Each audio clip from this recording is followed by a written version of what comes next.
I'm Anthony White, number 97 on defense, and you're watching the Force to Chirp podcast. I'm Dylan Myers, number 90 on defense, and you're watching the Force to Chirp podcast. Welcome to the third episode of Force to Chirp, the official podcast of the Findlay Force of the Michigan Independence Hockey League. I'm Keith Kokinda. I'll also be doing the play-by-play on our YouTube channel when our games are streamed live there, coming up starting in October. Ben Ickes handles all the technical aspects here, as well as on our YouTube broadcast. Thank you very much for joining us, whether it's on YouTube with the video version or if you're listening to the audio-only version on Spotify. Remember that you can also follow the team on Instagram at Findlay Force Hockey, which is the same handle you will use to find our YouTube channel. Use the hashtag full force when making posts or commenting when we go to the games in October. Got a couple players who played in the APHL last year. If we're going to look at the defensive side of things, Dylan Myers played for Worcester. Anthony White, who played for Toledo last season. Boys, thanks for coming on board with us. This being, I don't know if you call it an expansion team because the team does have several players who played last year, both with Worcester as well as a few other teams. But Dylan, your second year here playing above the college ranks as a semi-professional. Does the fact that there are so many experienced players coming into the team already feel like it's going to help this team gel and come together quickly? Yeah, absolutely, right. Just like Worcester last year, it was our first year, and we had a lot of skilled players there. We're bringing the same skill back here and bringing it to Findlay. Having that solid core is just going to help us get a good running start for the season. As for you, Anthony, I know your playing time was kind of limited over in Toledo last year, plus there were also some other issues that cropped up during the season. How do you see coming into this new organization? How do you see it from a player standpoint with the team, as well as how things will go on the ice for the team? Yeah, so I'm super excited to be joining the team. Everybody's been very welcoming so far. I've talked to a lot of the guys. Hopped right into group chats with everyone, and of course, there's a few of us that have come over from Toledo, so. It's not going to be like a bunch of faces in the locker room that I don't recognize. So I think that, that should go well as far as, hopping in and gelling with people. We've all played at higher levels. So, it's a matter of learning how the other people play and that kind of thing. Learning, if your defensive partner is somebody that's going to jump up and pinch and be on the offensive side. So you need to pay attention to that and be more stay at home, or if they're more stay at home so that you can be the one that jumps up. So it's just going to be little learning things that, we'll probably all pick up pretty quickly once training camp and practices start. Yeah, Dylan, he talked about the players coming from Toledo, Reese Bame, as well as Dennis Asamacher. I also almost called him Paul, which is his cousin. We'll get more on that as the season progresses. But defensively, it's always a little more difficult for a new team. However, we saw last year in the MIHL, Waterford and Michigan Shadow reached the final as first-year teams, with Michigan Shadow winning the Bill Long Memorial Cup. Does that encourage you, knowing that it's not really going to be a typical first-year team and that it is possible to make a significant leap forward early on? Yeah, absolutely, right. Having first-year teams go all the way to the final and one winning it is great. But, we know we're going to do the same thing, right? We're going to come out full force, and we're ready to play, ready to have fun. And we have a lot of people who are experienced. So, especially on the defensive end, we got Brendan Pawinski back. And we just signed another guy who's 6'6", so that's going to help us out a lot too, size-wise on the back end. Yeah, both the Pawinski brothers from Worcester are coming over. Tristan and Brendan. Tristan, as you said, playing on the blue line with you two guys. Anthony, another thing he mentioned with experience, you're going to have a goaltender in us, at least one goaltender, Austin Spishak, who played for Alpena last year. How much does that help you as a defenseman? A lot. Having confidence in your goalie as a defenseman allows you to take risks to make the plays. Playing in Toledo last year, having Matt Cooper, who was someone that I knew very well and played with before, knowing that I had him in net allowed me to do the things that I needed to do as a defenseman without necessarily worrying about that. And so having someone that's been in the MIHL and that knows, the other teams and how they're going to play and how their offensive systems are going to work and what to be looking for is going to be super beneficial. And I'll personally be looking to him for pointers on, who do we need to watch out for, who's going to be in, those areas like Alex Ovechkin gets into, who do I need to be watching sliding down into like that face-off dot area and those kinds of things. So that's going to be a big help. Dylan, he mentioned about having the familiarity with some of the other players he played both with and against. You've got several teams that are coming over from the APHL that you at least saw, if not actually played. Does that help you, especially as a defenseman, knowing that there's a little more familiarity with the other teams that maybe you had going into last season? Yeah, absolutely. Especially with both the Michigan teams that are coming into the mill this year. The Distillers, they're a very good team. They're also going to be there, but we know those players, right? We've played against them. We've beaten some of them. We have the familiarity, so it just helps with the confidence boost. Knowing those players, at least we know what to expect. You mentioned Summit City, one of their assistant coaches from last year, Kyle Busch, not the Kyle Busch who recently passed away, the NASCAR driver, comes over from Summit City. He was an assistant last year with the Steelers. They won the Governor's Cup in the APHL. He'll be taking over behind the bench with you guys, Anthony. How big is that, having a coach with that kind of experience behind you there? That's going to be really important.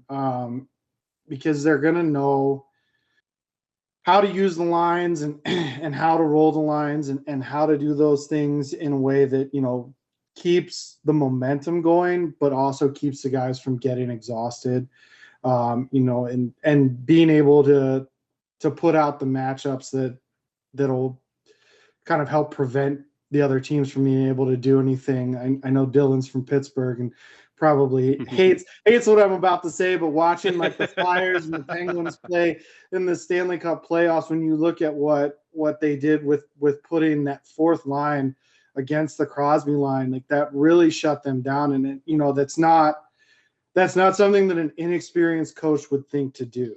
And so being able to know some of the other teams, know Summit City and to know that, the Michigan teams that we've played and those kinds of things. But to also have that experience to be able to look at those matchups and make sure that the right guys are on the ice at the right time. It's going to be big. And to continue on that point, Dylan, Jordan Romer, who was the head coach for most last season in Worcester, is going to be one of the assistants along with Michael Laus, the general manager.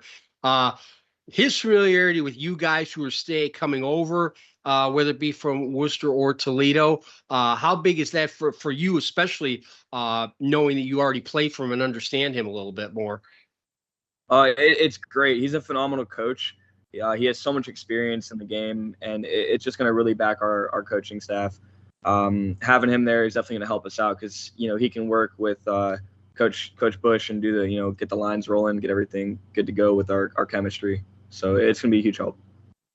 Yeah, that was a good point, Anthony, about Rick Tocchet and the coaching he did. I thought he got kind of a raw deal in Vancouver with the way things went there. Although I did give him a chance to have a very funny welcome back segment with Paul Bissonnette on the NHL on TNT. That was pretty good.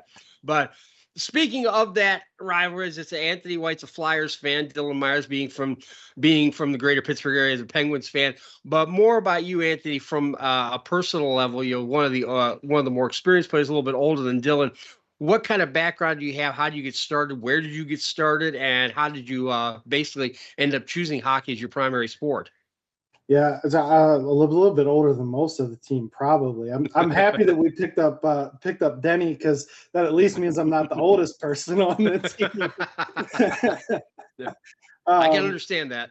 Yeah, but so I grew up in Cumberland, Maryland, and I started out playing soccer. And when I was in late elementary school, they started building an ice arena. We built a new YMCA, and we were actually the first YMCA in the country to have an ice rink in it.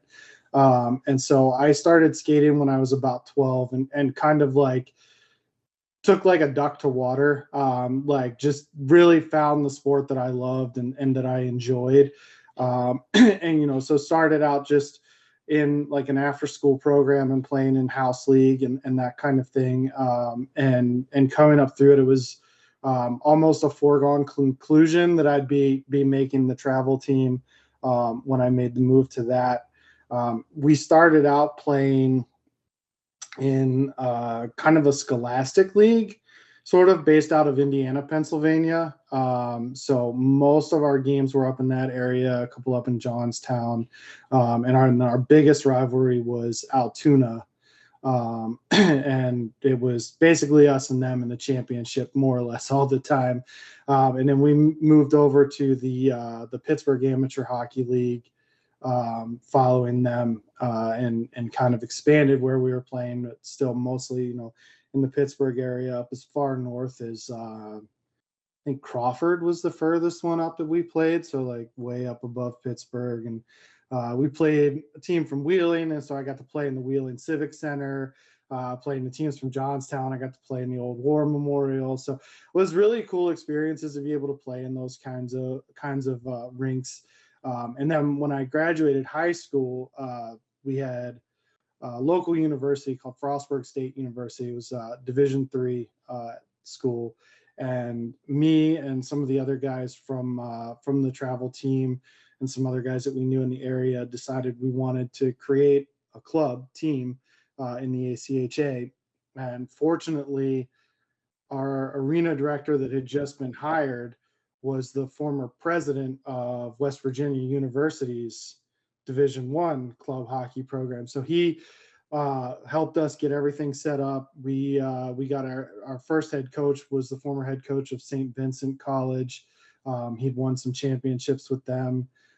So we kind of went on a little bit of a recruiting spree to try to get some people. So I spent, a couple years playing Division III ACHA there. And then it turns out that going to class is important in college. So I managed to fail out and join the Army. I got shot while I was in the Army and got medically discharged, and decided to go back to school with a renewed focus. I met my now ex-wife and moved out here to the Toledo area and went to BGSU playing D2 club for them. And then when that ended, there's nowhere else to go. So played men's league for a little bit and hung up the skates for a few years while some life things went on. And last summer I got back into it because my wife's best friend's husband was putting together a team in BG's beer league. And I happened to play with Adam Rader and Matt Cooper, who were both playing at Toledo at the time. And they were like, come on out. You got to come out, come try out. And it was one of those things where it was like, if I don't do this, I'm going to wonder if I'd have been, good enough to be there. So I went and did it and, spent the last year playing in the APHL. So it's been a weird ride for sure. Yeah, as the Grateful Dead once sang, what a long, strange trip it's been. And, of course, anybody who's listening to this or watching this, the Force to Chirp podcast, the official podcast of the Findlay Force, doesn't need to be told anything about Johnstown and War Memorial Arena. Everybody knows about that combination. Dylan, for you, not quite as long a trip, but you obviously played in probably some of the same areas that Anthony played in. For the way you recognize some of the places he was talking about. How about your journey? It ended up here with the Findlay Force. Yeah, I started playing hockey when I was real young. I would think I was 5 when I started doing mites, maybe. And I played all the way through high school. So I played travel in the PAHL as well. So I played all over the place. I was, with the Youngstown Phantoms, their junior team, not their actual junior team, like their youth program. And then I went all around Pittsburgh. I probably played on 7 or 8 different teams in the area, and just, Altoona was always the team we hated playing because they were always big farm boys, and us from the city in Pittsburgh, we didn't have a lot of size on us. And then I took a gap year because I joined the Army. Much like Anthony here, I took a gap year, went to basic training, came back and played for Mercyhurst. I started on their D1 club program in the ACHA, and I got academically ineligible to play on that. So I got pushed down to the D2 team, and that's where I finished that year. Then I ended up getting deployed. I went to the Middle East, and I didn't play for probably 2 or 3 years until my skills and conditioning coach, Grant Springer, who I trained with when I was a kid, he told me about Worcester, and that's when I decided to just go try out, just because it was 3 years at that point. And again, same thing. I would always wonder, and that was a good year. Last year was great, and I just hope to keep that rolling into Findlay this year. As I mentioned, Findlay Force to Chirp podcast here on both YouTube and Spotify. The previous 2 episodes also available on demand on both outlets. And again, remember to follow us on Instagram. A lot of exciting news been coming out. The coaching staff is now set. A lot of big sponsors jumping on board. We got such a great response from the community as well. Mercyhurst, for those of you who don't know, is up in Erie, Pennsylvania, also the home of the Erie Otters of the Ontario Hockey League. That's where Connor McDavid played his junior hockey, and place I actually coached once there in a youth tournament a long time ago, and then got to go back in 2021 when Mercyhurst women's team hosted what was then the College Hockey Association, now the American Hockey Association tournament. Actually saw Robert Morris win it that year with Reagan Kirk, who I later saw play at Ohio State on their national championship team in 2024, the Ohio State women's team. Anthony, well, as far as I know you're looking from a little bit of a distance up in Toledo, but you've probably seen a lot of what's going on as far as the business community and the fan response. How excited are you knowing that you've got a community like Findlay that really seems to be getting behind this team early? Yeah, no, that's it. I've been following that even since like the team was announced, kind of just paying attention. Because I had talked with Raider at that point, because I figured if there was going to be a team in Findlay, he'd probably go, given that he lives in Findlay. But so I was keeping up with it and was really impressed, by how much the community seemed to be jumping on board. It's crazy seeing so many sponsorships happen and so many like other members of the community, coming on the staff for, like the medical sides of things and everything. So this is going to be a really cool experience, playing in front of a crowd like that.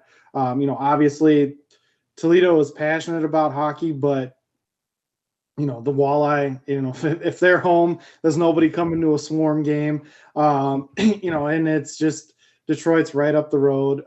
So, going to a community like Findlay that seems like it's going to be closer knit, and just seeing like even the number of season tickets that have been sold already. I'm really excited for what our home games are going to be like. I have to imagine that it's going to be really loud in there. Yeah, you met Cody Lang, the owner of the team, is telling me about how the season ticket sales have really gone well so far, as well. And with the sponsorships, you mentioned the medical side, Blanchard Valley Health System going to be helping take care of you guys. Hopefully, they won't have too much to do. We'd like to keep you guys as healthy as possible. Bangs and bumps and bruises happen, unfortunately, in this game.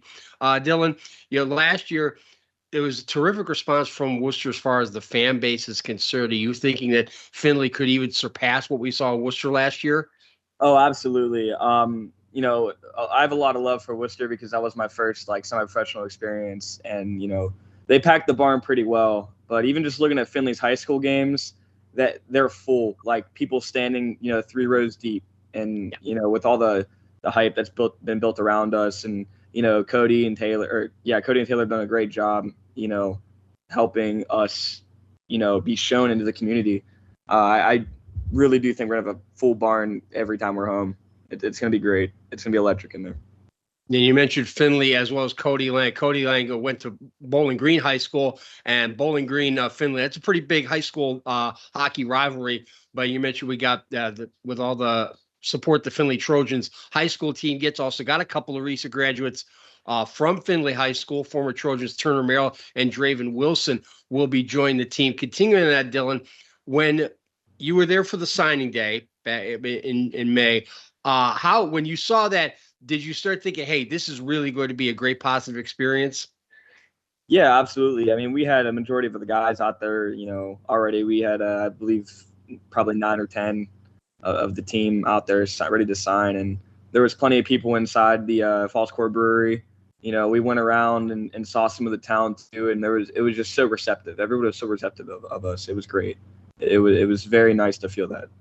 Yeah, some of us did a walking tour around the area with a couple of sponsors who were right there, including Falls Court Brewery. Anthony, in terms of the team and the play, you've got a pretty good familiarity with what we have. What is it that you're kind of sort of looking for as far as the free agent campus coming on July 11th? What are you looking for? What kind of additions do you think could be brought in? Yeah, so I think the big thing, and Cody and I have been talking, off and on, is commitment, and I think that's a thing that especially like at this level teams struggle with, is those guys that are willing to show up for everything and to travel and to throw themselves fully into it. So looking for that, as well as I think scoring is going to be important. Just having seen how the games went in the APHL, and I can't imagine that the MIHL is super different. They tend to be high scoring affairs, so we need people that are going to put the puck in the net. Yeah, I was looking at some of the score lines and stat sheets. So yeah, there's goalies don't have it easy in this league, and neither you guys as defensemen as well. Another event coming up June 27th, just announced today, as a matter of fact. There will be a cheer and dance team audition on June 27th. Again, go to our Instagram feed at Findlay Force Hockey for more details on that. More details are going to be forthcoming on that. But to me, Dylan, it just sounds like one more way to see that the community is really embracing this club. Yeah, absolutely. And like I said before, feedback from the community has been so amazing. Like everyone's liking the posts, commenting. Season ticket holders were at like 130 probably now, probably even higher, because I checked that a couple weeks ago. So it's 125 was the last count I got from Cody the other day. Yeah, there we go. Somewhere around there, ballpark. Anthony, you talked about the commitment and the travel. One of the advantages in this league is the relatively tight concentration of teams. Findlay's going to be the team farthest south in this league, assuming they don't bring one in. There's another team still to be announced. Don't know who it is yet, but they're at 11 teams. They're going to bring in one more team to make it an even 12. But you probably have, as much as you've been around playing some of these leagues, you got to have at least one good road trip story you can share with us. Oof. Honestly, probably the wildest road trip that I was on was when I was playing for BGSU, when we went down and played the University of Kentucky in Lexington.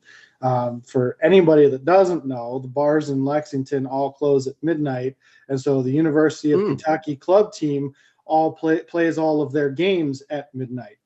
So the stands are full of drunk college kids yelling at you.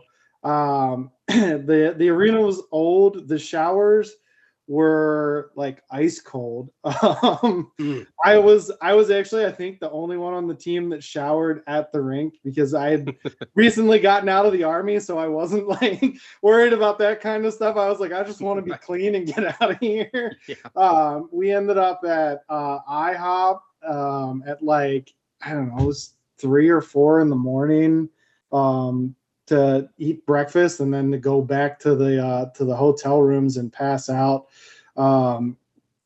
We played 2 nights in a row. We woke up at probably mid-afternoon finally to get ready to go to eat and kind of get ourselves together for the day. And then when we finished our game that night, we decided that we weren't staying. We were just driving home after a midnight hockey game. And again, having been in the Army and being like someone who has been up for 24 hours, 36 hours, etc., I kind of got volunteered to drive us home. And so we got home at 5 or 6 in the morning. We got back to the university. That was probably one of the more unique experiences that I've had on the road. Yeah, that's a long drive up Interstate 75. I've made it several times just in Ohio, like from Dayton to Toledo and Detroit, but never that far south. And for those who don't know, most of the SEC schools have at least club teams, if not varsity ACHA teams, both for men and women. It's just amazing seeing some of this stuff pop up on my social media feed with these SEC schools. Dylan, I didn't hear too much about road trips last year for Worcester, but I imagine the trip up to Ridgetown, Ontario was a little bit interesting. Yeah, I unfortunately was injured for that game, so I didn't get to go on that. But we did. That figures. Yeah, I know, my shoulder, whatever. Yeah. But we did have I think it was to West Michigan. Cody actually got us an Airbnb. So we had probably 20 guys in this. It was like a decently sized Airbnb, but there was not a lot of beds that went around. And so we had some guys sleeping on the couch and the floor, and we were up super late, just, drinking, having a good time. And that was really the only road trip we went on as a team. Because most of it was just drive there, drive home, you know what I mean? Because, we all got to, Monday morning. Right. The body fluids need to be replaced, especially, as you said, you got to go back to work a couple of days. Anyway, this is the Forced to Chirp podcast with the official podcast of the Findlay Force. I'm Keith Kokinda. As I mentioned, Ben Ickes also handling all the technical aspects. Anthony White and Dylan Myers, two of the Findlay Force defensemen, have been our guests today. Again, reminder, follow us on Instagram. Check out our YouTube channel, both Findlay Force Hockey for the handles for that. Also, if you want the audio version, just go to Spotify. All 3 episodes will be available on demand. We'll have more episodes forthcoming, especially in July and August. Again, the free agent camp is July 11th, so there'll be more players signed for that. We'll try to bring in as many of these newer players as possible to have them here as guests on the Forced to Chirp podcast.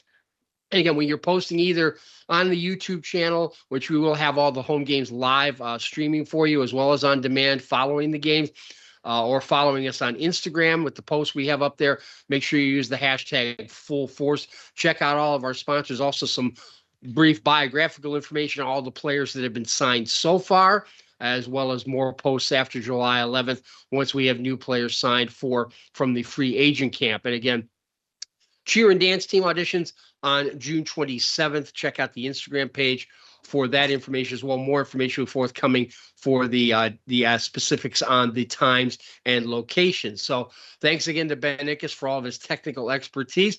Thank you to Anthony White and Dylan Myers, our guests today, two of the team's defensemen, more experienced players. Again, Dan Ridenauer will also normally be my co-host as well as my color commentator, former BG club player. He'll be my color commentator on the YouTube broadcast as well. Also, most teams will have their own YouTube channel, so you'll be able to, if you don't get a chance to get out on the road to some short road trips, coupled to Detroit, Michigan, and Motor City, if you don't get a chance to get up there, you'll be able to follow the team on the road on the host team's respective YouTube channel. So again, boys, thank you very much for coming on today. Ben, thanks again for all your work. Check out more of our podcasts for Forced to Chirp here on YouTube and Spotify, and we'll see you at the Cube in Findlay in October for the opener.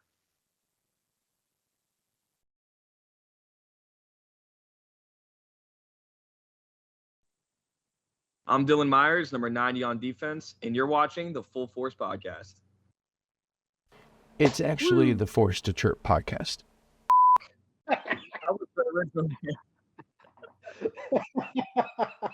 He did it so smoothly and so well.